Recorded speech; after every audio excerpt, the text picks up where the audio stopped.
Asking you actually about the supporters, because through all the sort of scrutiny and criticism, they've been there and they felt like they swung right behind you personally tonight. Did you feel that? I think we had a difficult season, but one thing was constant. They remained being with us, backing the team in all the difficult moments. And we are very pleased with it, and we want to pay them back. Why did you think it was important to address them, to speak to them sort of personally? So last game, but it's finish the season. Still 2 games to go, but away from Old Trafford, and we want to thank them for keeping with us, sticking with us, and I really appreciate that. The team appreciates it. The whole club appreciates it.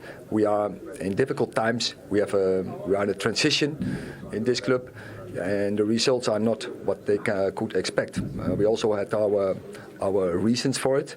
And with all the injuries, but still they have had a disappointing season as we had.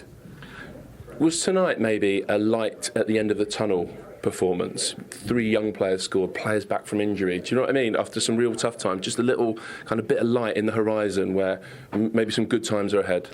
I'm very pleased. So we had in the last months, we had many games where we put ourselves in winning positions, but then we couldn't draw it off the line. Had also to do with our back 4. We didn't have options there, also not to sub. And today then is very good that we can bring Licha Martinez, an experienced player, a warrior, and that helps the team in such difficult moments. I must ask you about another experienced player, because we've asked you about him when it hasn't gone so well, but Casemiro tonight? I think played a very good game and uses his experience, his calmness.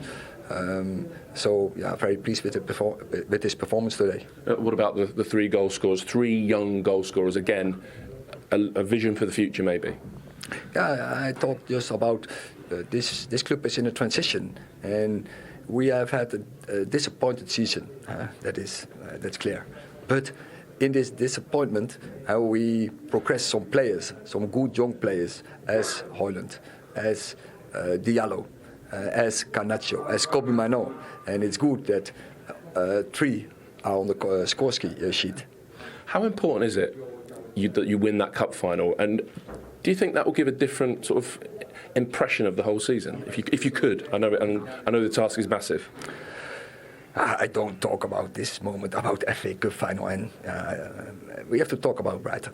And leave this behind, go further. Next game is Brighton, is the most important game, and then we will focus us on the FA Cup final. Okay, I want to ask you another question though about the future. If the club sticks with you, Erik, and they've been in this cycle for a while now of changing the manager every couple of years, if they stick with you, if they back you with what you know about the players and the squad and the progress, where can you take this club, given the backing? That is, I can't answer tonight this question. Why not? Because it's a very long answer. Well, we've got time. I've done already long interviews tonight. I know, but I don't think this is the right moment to talk about this. I have to talk about next game, and then after that game is coming a really good game, a great final, and that is a huge achievement. Even in a disappointed season, we are in that FA Cup final, and we have to enjoy it, and of course we have to go there for winning. Let me just try one more, because it's been really tough and there's been tough questions and scrutiny and criticism, like you said, and you've been positive through it all.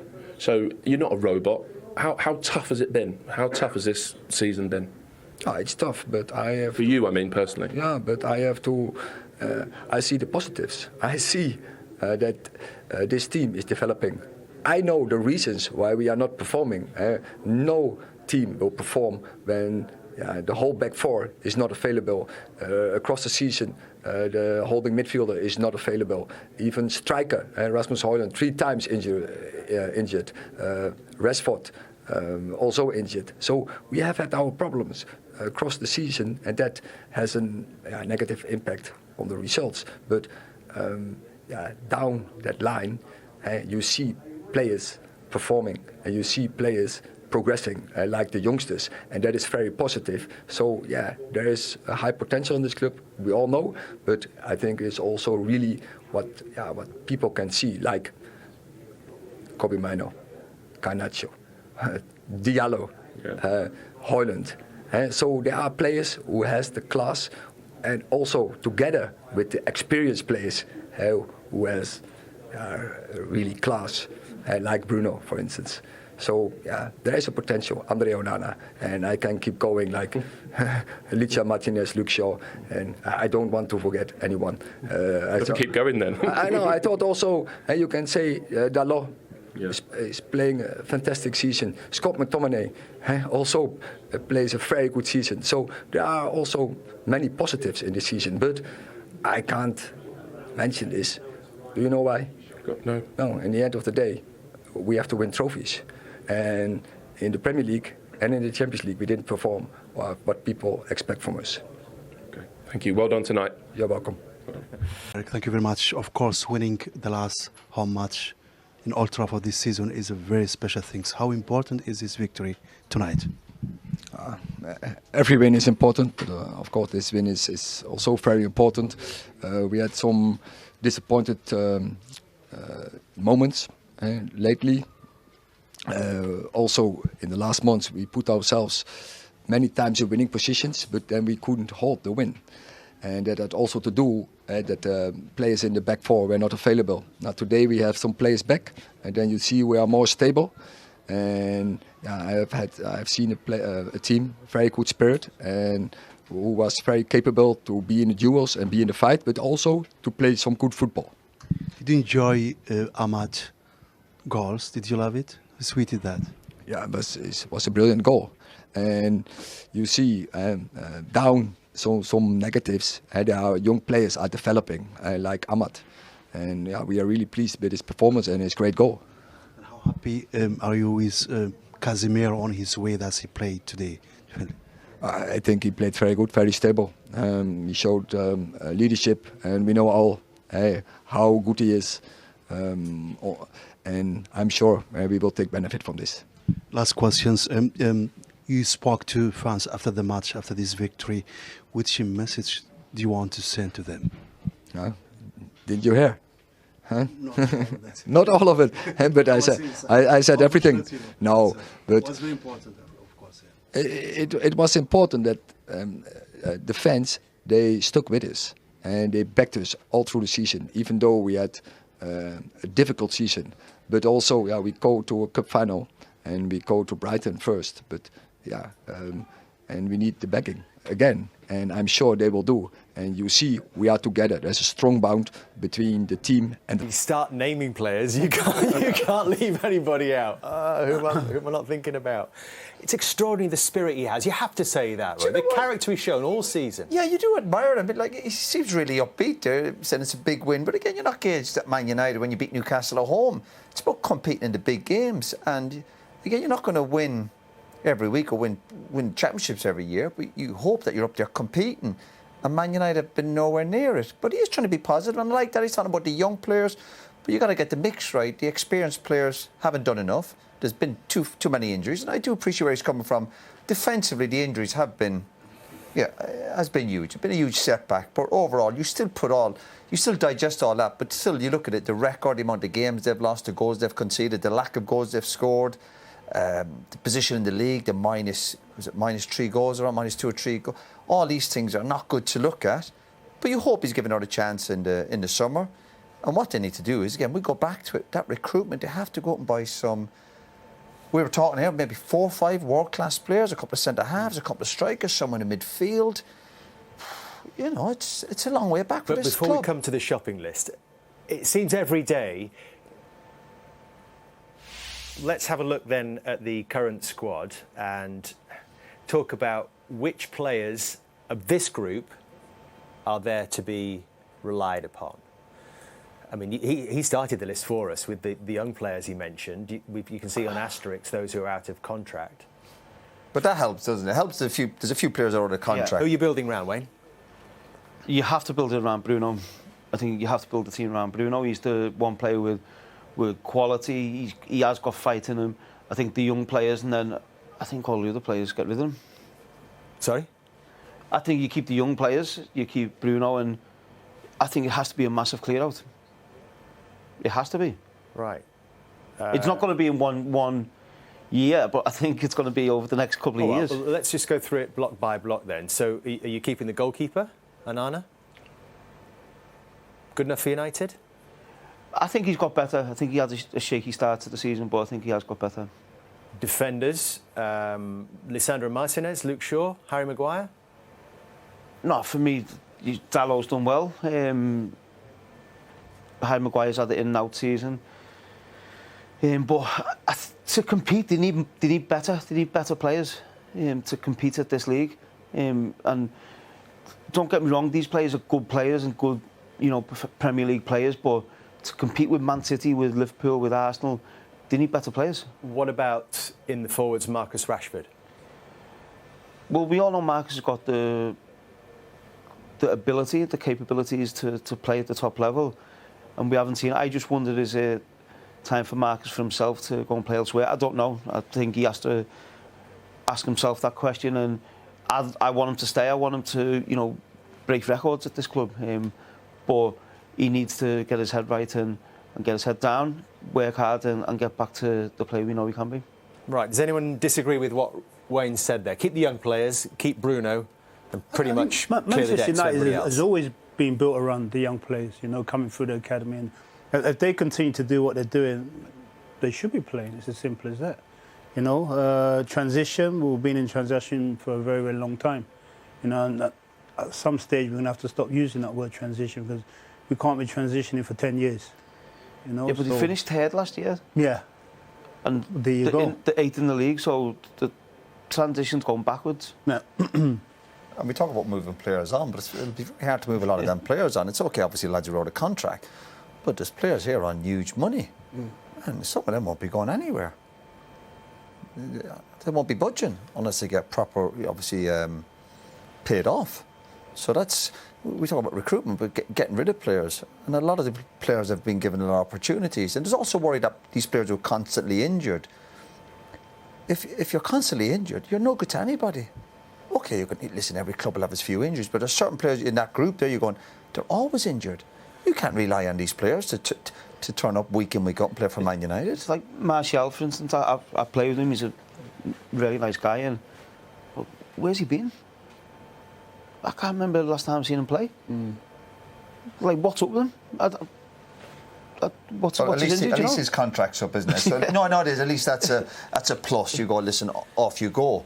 But again, it won't be easy. And it's well and good us sitting around here going, he needs to go. But the reality is it's going to be really, really tough. Patrick asked the question, didn't he, to Erik ten Hag about if you're here. Does that have to be a question right now? Is that a doubt, Wayne? I think, of course, that's a question for the owners who are at the club now. And will the question in their mind be, can somebody else get more out of this group of players? Yeah, I'm sure it will, and they'll be looking transition quicker. But they'll be looking how they're going to build, how they're going to rebuild. Ultimately, the mess the club's in at the minute, on the pitch, off the pitch, and who's the right man to move the club forward? Is that Erik ten Hag, or is it someone else coming in? And I do feel sorry for the manager at the minute because as we've seen the problems he's got, but I'm sure these new owners are doing all the homework to see if there's anyone else to come in or whether they keep Erik. Yeah, for me personally, the gap won't be closed within the next couple of years. And it's that simple. You've got to be very honest. If you look at the gap between Manchester United now and Manchester City, that tells you everything. You've got to close that gap. So there's no way you're going to close that gap within 2 years. And then Manchester City, they're going to come close to Manchester United because they're going to look to kick on again next season. So that's going to take time. I mean, that's a building process. That could be 4 or 5 years. Well, you look at Man City when their new owners come in. Yeah. It took them 15 years to win the Champions League. Yeah. Well, so that's potentially what you might be looking at. You hope not, but could happen a lot quicker. Get Wayne Rooney as director of football. Swing the axe. All right, what about the Newcastle perspective? Here is Eddie Howe, now with Patrick. Certainly had enough chances to win the football match. Is that your chief frustration, or are there a few other bits and pieces as well? Well, I think, a combination of we had enough chances to do more, but also the way we defended the 3 goals wasn't good enough. And this season, compared to last, that's probably been the biggest difference. We've conceded goals similar to the type that we did today, which is uncharacteristic for us. Something we have to change longer term going into next year. With the first goal, you said before the match, Kieran Trippier hadn't trained much. I feel like that's something, if he's not quite so rusty with a few more miles in the legs, he's not sort of caught in like that. Agree or not? I'm reluctant to focus on one player. I think when you look back through the goals we've conceded today, I think there's multiple errors in all 3 goals. I don't think Manchester United really hurt us a great deal. They've conceded 3 goals. I mean, that you can't do away from home. We looked good, I thought, going forward. We did create chances. We probably didn't get enough bodies in the box in the key moments during that first half. I thought the goalkeeper made some saves. The woodwork denied us in the second half.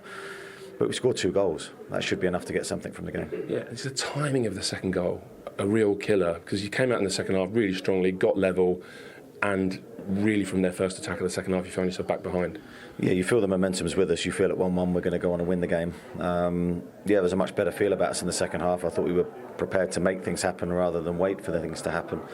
And the second goal from a set play, look, as I said, it's a combination of errors. It's not about one person, and we know we have to do better from that situation. So was that the half-time message then? Just a bit more front foot, a bit more taking of the initiative? Yeah, I thought we were good in the first half without being as good as we needed to get the goal that would have turned the game in our favour. I thought we were a little bit reactive instead of more proactive, which we were in the second half. We created numerous opportunities from high pressing regains. We looked a lot better. We scored, and yeah, everything was with us in that moment. That said, in the first half, you had a very strong looking penalty appeal that certainly cost Anthony Gordon like half his sock. Your view? I thought it was a penalty. I think it's one of those you have to see 2 or 3 times to see where the contact is. And that's what I thought VAR was good at, slowing it down and making sure you can see where the contacts happened. You can see why Anthony's gone down. I think if you're looking at it from the wrong angle, you possibly don't see it. But for me, it was clear. What is your take on VAR, Eddie? I mean, I only asked the broader question because the suggestion today that the Premier League clubs will vote on scrapping it. Yeah, I've always been in an era that the referee makes the decision, and I'd still back that, even if it means we don't get penalties like today, because I think there are more positives than negatives.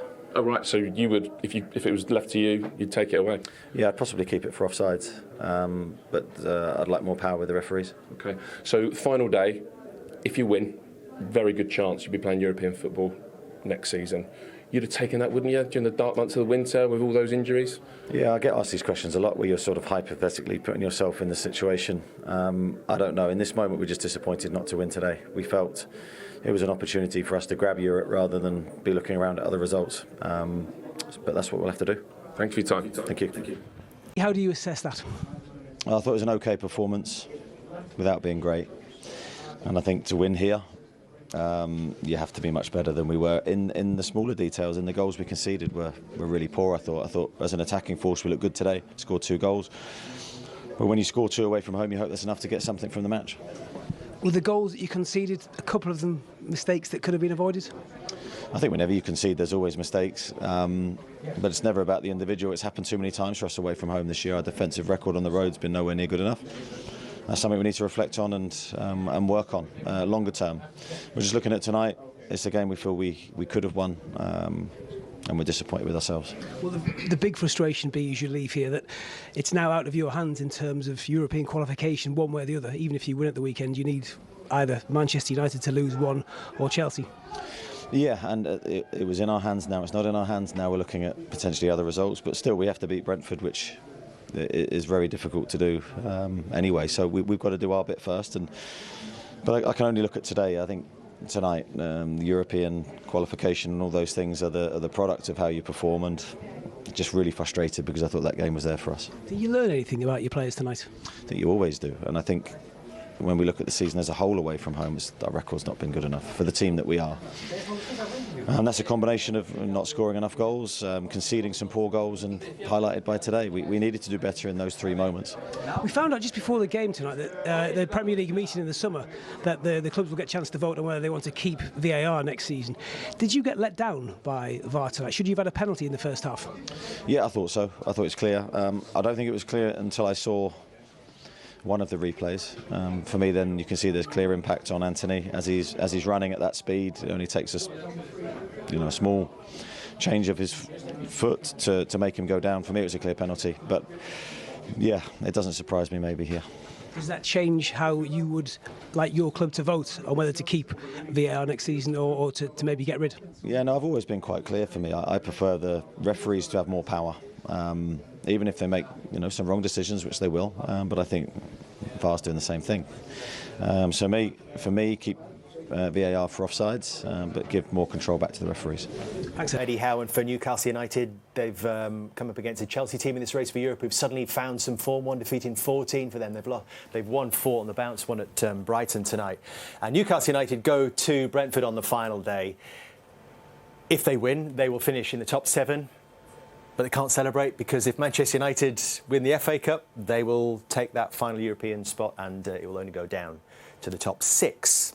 They've just got to look after their own job, haven't they, Andy? They have to. And however you look at the season, if they qualify for Europe or don't qualify for Europe, they've had another positive season. Champions League was tough for them, run out of players, basically injuries, but they've picked themselves up, they've dusted themselves down and finished really, really well. So to finish possibly, 7th, 8th? Do you think in the grand scheme of things, they're ahead of where they might have expected to be at this stage? Are they? Year before last, fighting relegation, and the year after Champions League, and the year after possibly getting into Europe. Of course they are. They are punching well above their weight, but fair play to them. Could be a few twists, couldn't there, on the last day? Yeah, there's some tough games. Listen, Newcastle, and I think they would be kicking themselves if they don't get into Europe. I think when you've seen that and you think a couple more results to get and you're in Europe, I think it'd be a setback from them to go into Europe. Yeah, they've made progress, but you want to keep that momentum going. The feel-good factor is good for the club, recruitment, getting players in. No, I think it'd be a setback if they don't do it now. But listen, they've got a tough game the weekend. What do you think, Wayne? Is there a lot to be optimistic about for Newcastle? Yeah, I think this season is probably where they're meant to be. I think last season they've probably got there a bit too earlier than what they probably thought they would. And this season's probably where they're meant to be. And next season, I think you might see them kick on a little bit more. All right, thank you very much, everybody. Enjoyed your company tonight. Andy, Roy, Wayne, thank you very much. You were right at the heart of that, and obviously you'll be stood here disappointed. Your take on the game, first of all? I thought we played all right. I think defensively, away from home, we've been poor. We've conceded too many sloppy goals this year, so we have to fix that. I don't know if it's a mentality thing, but we certainly have to get better in that area. But I thought we created a lot. We just didn't take our chances enough. Yeah, I'm just going to go there, really. Attack-wise, even despite conceding 3 goals, you had enough chances to win the football match, didn't you? Yeah, I don't think we can blame anyone other than ourselves. I mean, we must have had 2 or 3, maybe even 4, like really one-on-one chances, which on another day we usually score. We're quite a clinical team, but today just weren't our day. Okay, how are you? Because you've really sort of hobbled in here, and we had a shot, I think, during the second half of half your sock missing, so we know when it happened. Firstly, how are you? Really sore. I'm not too sure how good my ankle will be, but I mean, I've watched the incident back. It's a clear penalty. I don't mind the referee getting it wrong on the pitch because it's a difficult decision. Things happen really quickly, but I don't understand what the point in VAR is then, because it's there to correct mistakes. He goes down my Achilles and pushes me in the back, and then Casemiro come against the ball, but it's 2 fouls before that. So I honestly don't see the point in it. So can you just tell us, at that time, is it quite clear to you, even in that split second, like what's happened? Casemiro hasn't fouled you, but Amrabat has. Yeah, I knew straight away. That's why I didn't appeal, because I thought I don't mind the referee not giving it, like it's fast, but I'll wait for the VAR to check. And you can see me telling my teammates, don't worry, it's a penalty, it's a clear penalty. Right. And then we carry on, and I'm just like, me sock, I've got no sock left, so how can it be possible? I don't understand the point of it. I really don't. It's very so it's very topical for you to say you don't understand the point of VAR because it's been in the news today. I don't know if you've had time to see. No. You've been playing a vote between the Premier League clubs on whether it's scrapped or not. Okay. So I know it's not up to you, but what's your view? You know, you're playing the league. You're a big player in it. It's a big decision, but I just think I'm actually quite fond of it. But it's just I've never heard anyone else say that. Not in terms of like it should. I'm fond of the idea. It should be a thing that works in the league, but it's not. There's constantly too many mistakes. I mean, like I said, we've missed too many chances there to blame anyone else, but we could go 1-0 up and then the game changes. It's a clear and obvious mistake. Just I don't know how you can get it wrong. So either get rid of it or get better. It's very simple. Fair enough. Look, and I have to lastly ask, because you said I'm not sure how my ankle is. We'd be hoping for England and the Euros in the summer. What do you mean by that? Listen, no matter how that ankle is, my aim will be to be there. And I won't let a sore ankle get in the way of that. Don't worry. Thank you. Thank you very much. Good to hear that. A young man with a lot of determination, a lot of focus as well, and a lot of frustration tonight over this penalty decision, which he thought was quite comfortable, as you heard, going into the hands of VAR. They decided it didn't meet the threshold for a clear and obvious error. Andy Cole, what's your thought? I think all of us here sitting here, you know, we all thought it was a penalty. Amrabat he's clipped his heel in the box, and if I'm playing and I'm in that position, I'm thinking it's a penalty as well. Casemiro's won the ball, yeah, we're not complaining about that, but the decision beforehand, you know, we can have a look here, and for me, it's a penalty, definitely. Yeah. There's the contact, and you know, in the letter of the law, it doesn't talk about intent. Careless challenge is also deemed a penalty. Saying that last week, a couple of Newcastle players were quick to go down. Maybe that didn't help this, but we do think this probably is. And it raises the issue of the VAR, doesn't it? I don't think his ankle's hanging off, by the way. I think he's got a little scratch on the back of his foot. But no, I think it's a penalty. Obviously, Amrabat has caught him, and it's a clear penalty. And what we were talking about before the game with VAR, it's, you know, if you need to get it right. If not, then you're just creating a lot of frustration. If VAR is going to stay, and as you heard from the interview there that Patrick was saying, there is going to be a motion at the Premier League AGM in June as to the future of VAR, with Wolves tabling a motion that it should be scrapped. So if it does stay, do we want to change the level of the bar? Because at the moment it seems like it's very much what happens on field stays. It's very rare now that we see an overturn. Are we comfortable with that, or do we want to change that? I think if there's no overturn, what's the point in having it? Well, do we want to re-referee? I suppose I'm asking, do we want to re-referee the game from Stockley Park? No, you want the referee to referee the game on the football pitch. It's that simple. You know, human error, it happens. You know, like I said, I'm not a big fan of VAR, but when you see decisions like that, you turn and say to yourself, so what are you doing? So it's just about tweaking the threshold then, is it? More investment? Is that you need make more it investment? Better. Yeah, make it better. If you're going to stick with it, make it better. I think you look at the goal line technology, it works. Yes, because it gets perfect. every decision right. So if you get something that works, I don't think anyone will complain. But if you've got something... But that's binary, and this is something that we're talking about, which is always going to be subjective. If you've got something which is broken and you know, you don't know whether it's working, then I don't think you can have it. There's too much at stake. Yeah. Support, and they were terrific towards the team. Of course, they've got a cup final to play in a couple of weeks' time, which you're all delighted about.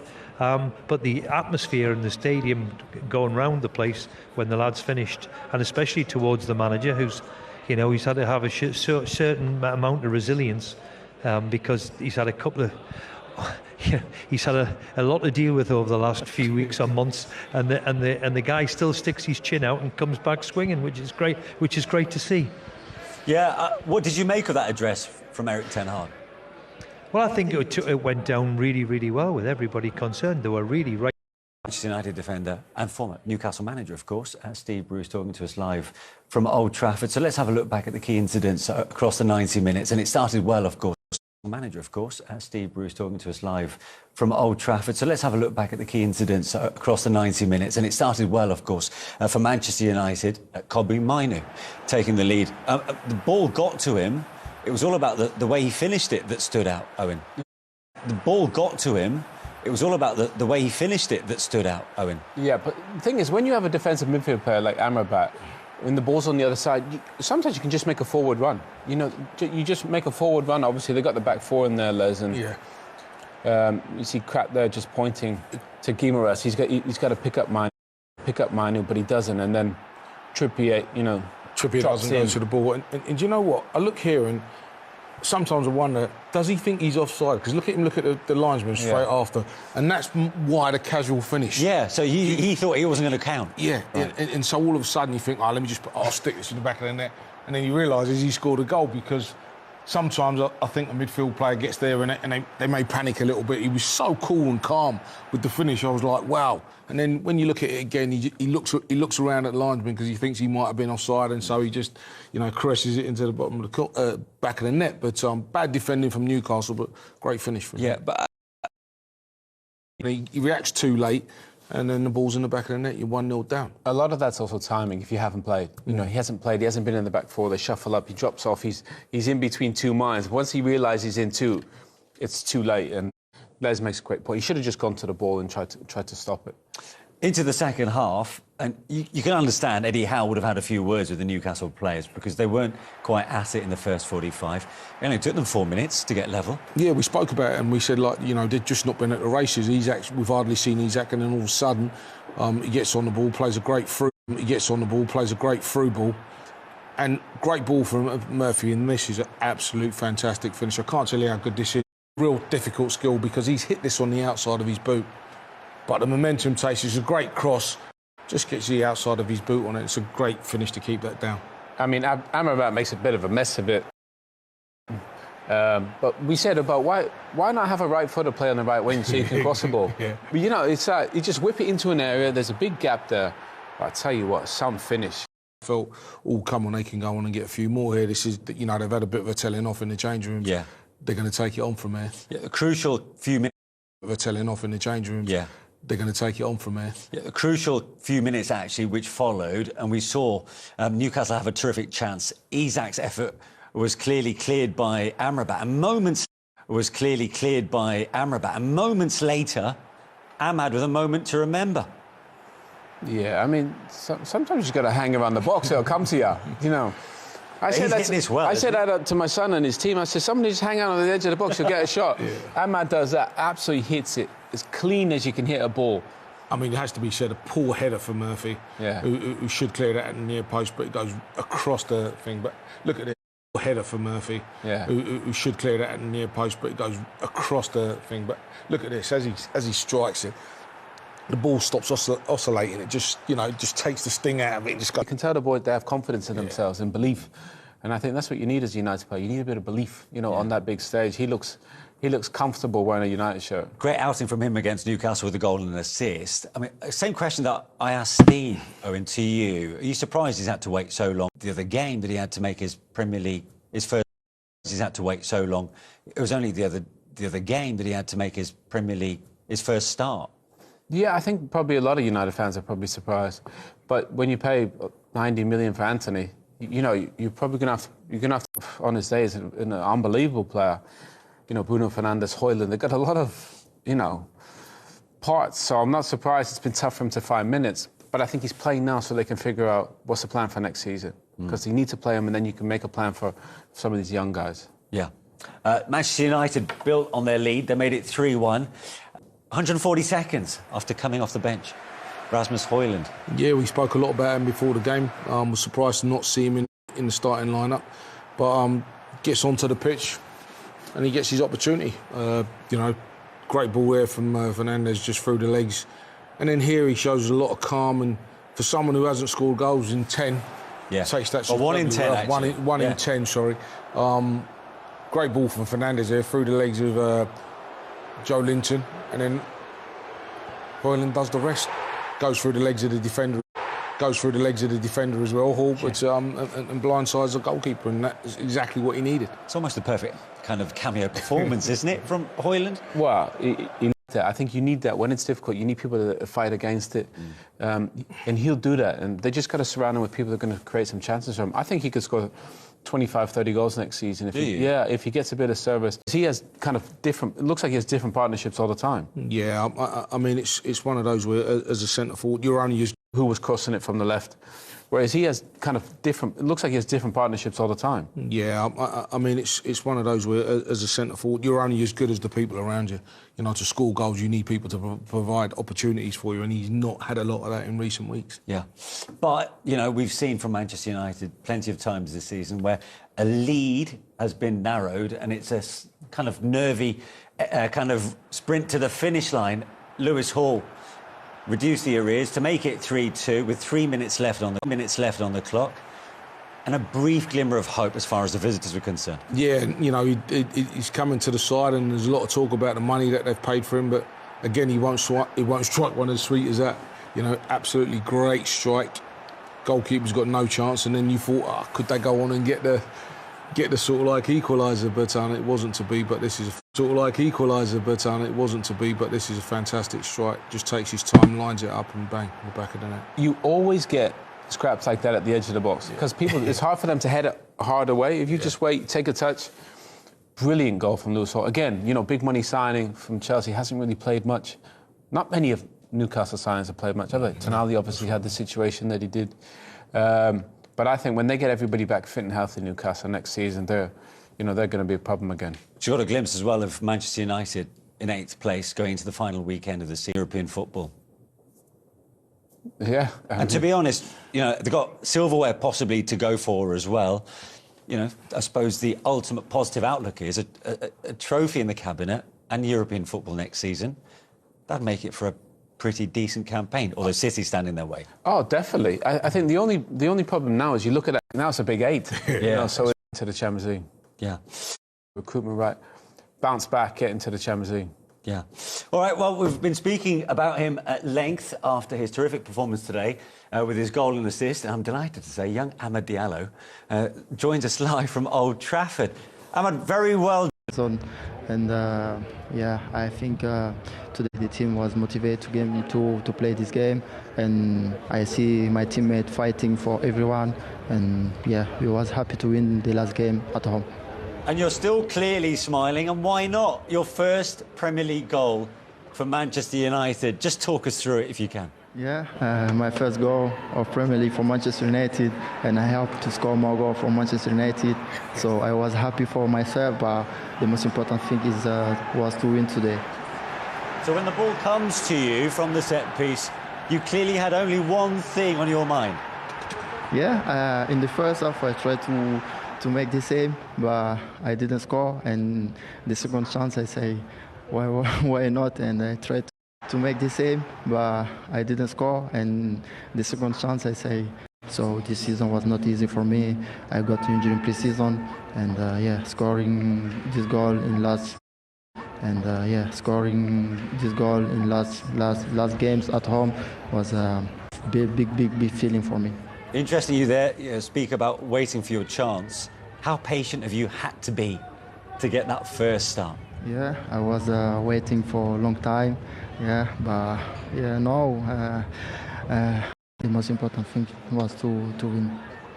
Amad, I just want to say congratulations. I know it's been a difficult season, obviously with injury and having to be so patient, but nice to see you smiling and dribbling and scoring and creating goals because Amad, has it given you a taste for more for next season?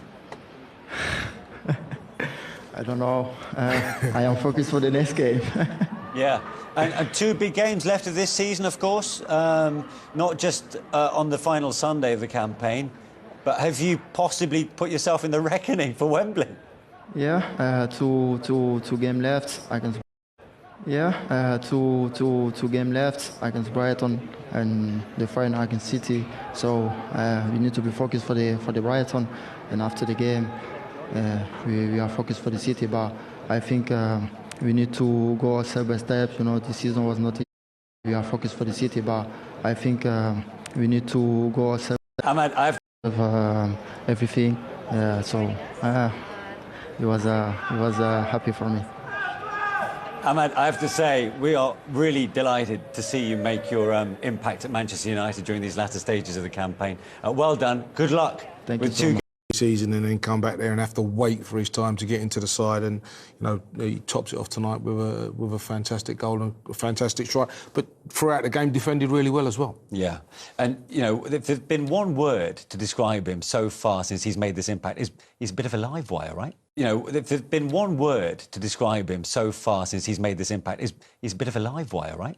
Yeah, the thing I liked about that interview as well, you can tell he's a humble young man. Yeah. And I think you need to be humble at times because it's hard. You have to be patient. Sometimes you're not going to play, but you wait for that chance, but then you got to take it, And I think he's got confidence, he's got talent.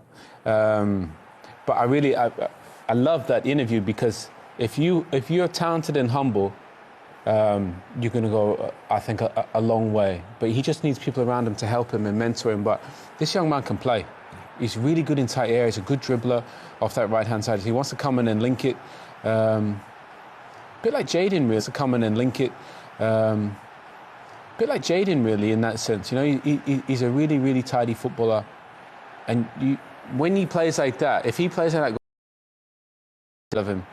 He was smiling from ear to ear in that interview, wasn't he? And he deserved it because he He's a player, full of energy, up and down, up and down. We spoke about Gordon for Newcastle and his energy and what he provides to the side, and he does exactly the same for Manchester United. Lots of energy, wants to go at people, take people on, get shots off, and create chances for other people as well as taking his own tonight. Well, let's see if his head coach talks about him. Here are the post-match thoughts of the United head coach, Erik ten Hag. Now, that was an interesting end to the interview, talking about whether he'd be given backing in terms of recruitment for the next season over the interview in the end. I think he did really well, because when you're there after a game, emotions are really high, and the interviewers are really skilled at getting stuff out of you when you don't want to say anything. Yeah. And I actually You've been there by any chance? And I think he did incredibly well to actually not. And I actually You've been there by any chance? And I think he did incredibly well to actually not really say anything. In that sense, I know people want to hear something in the moment, but he's right. Right now, it's a high. You won. You know, and potentially you can finish the season and win a trophy.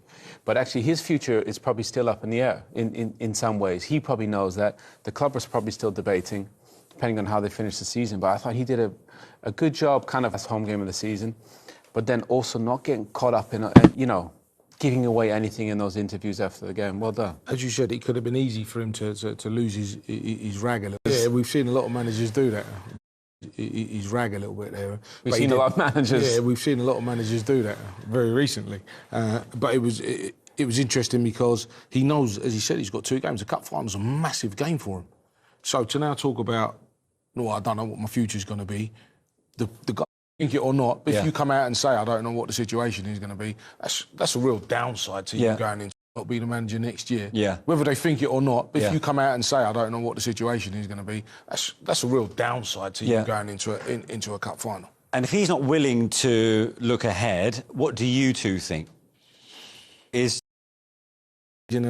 taking the injuries to account and the way that they've performed, I would say no. But, they've got new owners in there wanting to do different things, and I don't think they've guaranteed him that he's going to be there next year. I'd be very surprised if he was there as manager next year. But the question is, if he's not, who do you go and get? If they win the FA if he's not, who do you go and get? If they win the FA Cup final against Manchester City, could that make all the difference? Oh yeah, 100%. If they beat Man City, he'll be there. I don't think there'll be any doubt about that. So do you think Sir Jim Ratcliffe will be holding on for Wembley and then making a decision? Yeah, probably. Right. I think they'll wait and see. Depends. If you win that good, great. If you lose it in a bad way, then there'll probably be some problems. Why would you upset the apple cart now? You're 2 games away from Wembley. Or I say 2 games, you've got 1 more game and then you've got Wembley. Why would you upset the apple cart right now? OK.